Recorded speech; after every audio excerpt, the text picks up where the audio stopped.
Chapter 1. 2011. This ain't the summer of love. He had not managed to scrub off all her blood. A dark line like a parenthesis lay under the middle fingernail of his left hand. He set to digging it out, although he quite liked seeing it there, a memento of the previous day's pleasures. After a minute's fruitless scraping, he put the bloody nail in his mouth and sucked. The ferrous tang recalled the smell of the torrent that had splashed wildly onto the tiled floor, spattering the walls, drenching his jeans, and turning the peach-coloured bath towels, fluffy, dry, and neatly folded, into blood-soaked rags. Colours seemed brighter this morning, the world a lovelier place. He felt serene and uplifted, as though he had absorbed her, as though her life had been transfused into him. They belonged to you once you had killed them. It was a possession way beyond sex. Even to know how they looked at the moment of death was an intimacy way past anything two living bodies could experience. With a thrill of excitement, he reflected that nobody knew what he had done, nor what he was planning to do next. He sucked his middle finger, happy and at peace, leaning up against the warm wall in the weak April sunshine, his eyes on the house opposite.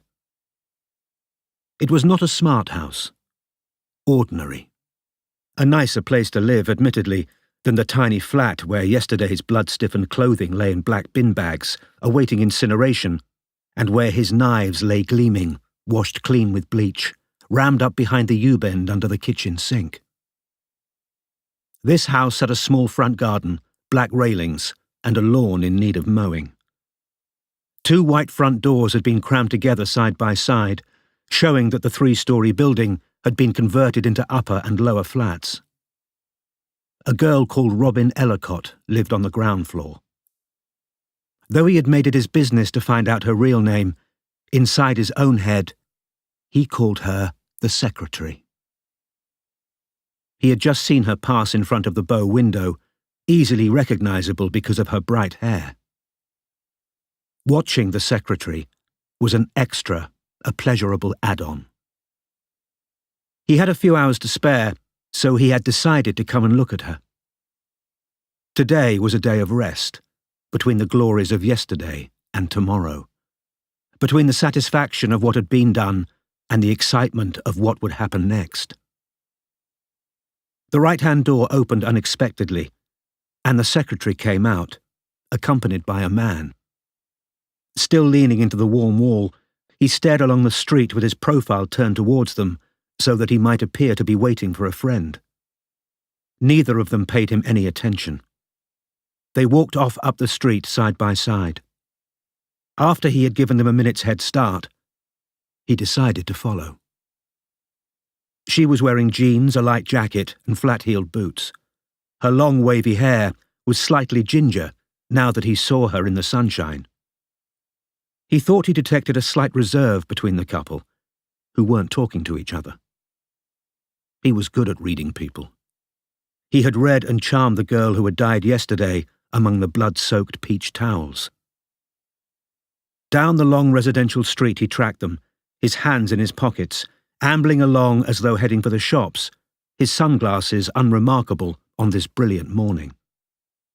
Trees waved gently in the slight spring breeze.